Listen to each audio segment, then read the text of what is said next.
At this point, we have a semi-open mic for those of you that didn't sign up to speak and would like to speak a few words about Dennis. That would be appreciated. I have to remind you, the last time I emceed one of these things, I have to caution you, one of Dennis's favorite songs was not Night Moves. So please, no dramatic performances of any of Dennis's favorite songs. Is there anyone here that would like to come up and speak? We have a gentleman. Oh, Gary Torresani, Gary T. Hi, guys. I have to be like Mindy here on my toes. You know what? It's great to see everybody that's here, people I haven't seen in years. First off, I want to thank Michael Harrington for having brought us all together, because we wouldn't be here. Dennis was everything that people said about him. One of the most creative people I've ever worked with, and he was one heck of a nice guy, but he was a prankster. And one night after he got off the air, I'm in the KOME jacuzzi, smoking a joint, minding my own business. Dennis comes running down, takes all my clothes, and runs away. I get a towel on me. I'm running after him. I go up to the studio. Jonah's on the air. I have the towel, and he goes, "Look, Jonah," whips the towel off, and there I am standing naked with my manhood hanging out. Jonah turned the most incredible shade of purple that I've ever seen in my life and turned away. Now, you got to understand, at that time, Jonah was like, you ever seen WKRP in Cincinnati? Jonah was like the Bailey of the staff. You know, the sweet Catholic girl, you know, who never did anything wrong. And there I am. And Dennis would do things like that to us all the time. It helped keep it loose and really helped to make us a family. And I'm really grateful to everybody that's here today to acknowledge him, because he was a very, very important part of that time. Without him, I don't think the station would have been nearly as much fun to work with, even with Michael there. So I have to acknowledge in my heart both Dennis and what he taught me about radio and how hard you have to work at it, and for Michael Harrington, who gave us the freedom to do all that. Thank you, guys.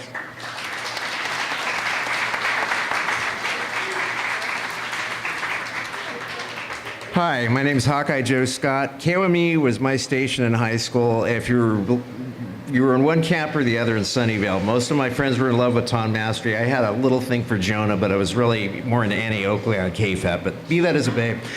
By the time Erectus hit town, I was a broadcasting student. I wound up interning for baby Leroy Hansen at KSJO, so I was spying on the competition. So a bunch of us are smoking homegrown, driving around Scummyvale one night. Dennis comes on, he does his break, and he says, mic placement. He says, "I've got Nancy Reagan tied to the St. Andrew's cross. She will submit to my will." And he had this audio clip of this woman going, "No, Dennis, no." He's, "Yes, Nancy, yes." "No, Dennis, no. You will submit." He says, "Now I have in my hand this item you can get in the back of magazines. I believe it's called a cordless massager. I will now turn it on. I will now turn up the speed. No, Dennis, no. Yes, Nancy, yes. Dennis, Nancy, yes." And then he went to the break, and we're like, how the fuck does he get away with this? Anyway, you know, KOME is a big part of our lives. If Wapaho Joe's here, thank you. I'm that stupid kid who used to call him and say, "Please play the Grand Wazoo." And one night, "Hey, stupid kid, here it is."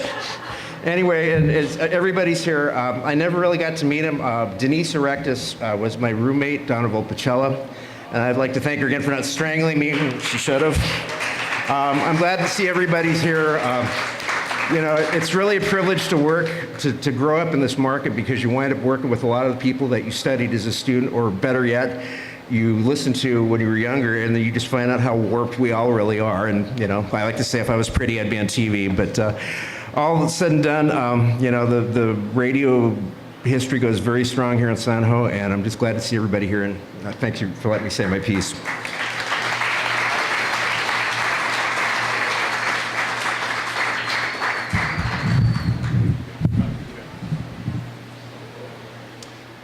Do I see any other hands up here? Did you want to come on up?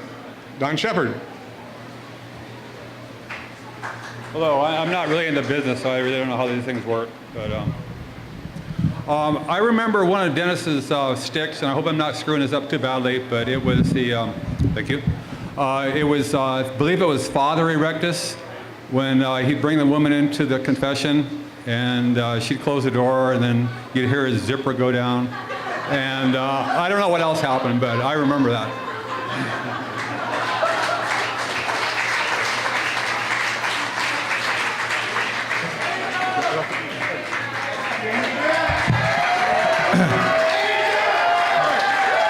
First of all, I want to thank Jonah Dance Hamilton for putting this whole thing together. She did a lot of work.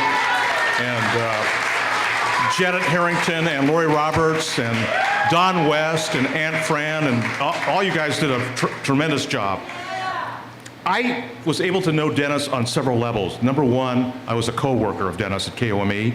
Number two, I was his boss at K-Bay and Mix 106.5 and at KSJO. But most of all, I cherish my time with Dennis as a friend. And I want to say the personal side of Dennis.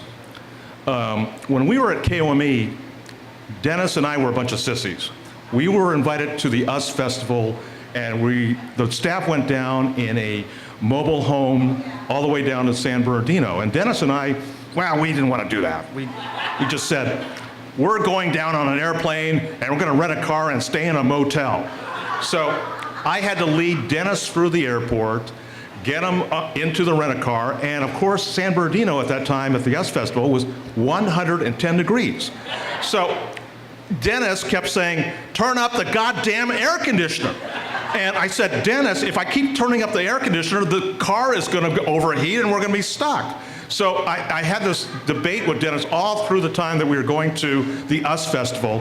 And then, of course, at the US Festival, he was whining about how hot it was. I had to lead him over to the VIP air-conditioned tent so he could cool off. And it was kind of like I had to play his nursemaid for the entire time. Like Fred Reese, I was lucky enough to be invited to Dennis's apartment to watch videos. The first time I was over there was Dennis was really introduced to this right-wing talk show host on Pat Boone's TV station in Orange County by his good college friend Les Honig. So we were watching these Wally George shows, and of course, Dennis would offer me the McDonald's frozen hamburgers in the refrigerator. So I decided I'm going to make Dennis work. So he actually prepared a peanut butter sandwich for me and gave me a can of Coke. And for all I know, Dennis was always the perfect host. He would always have his binders with all these lists of TV shows and movies that he would have. And he said, Dana, take your pick. I got Jack Benny, I have the Three Stooges, I got Laurel and Hardy, and he would just be the perfect host. And I knew the time to leave was when Dennis, of course, smoked all that marijuana and fell asleep on me. So that's when I left. But most of all, I really cherish my time with Dennis as a friend. I was somebody that I really will miss for the rest of my life. Thanks.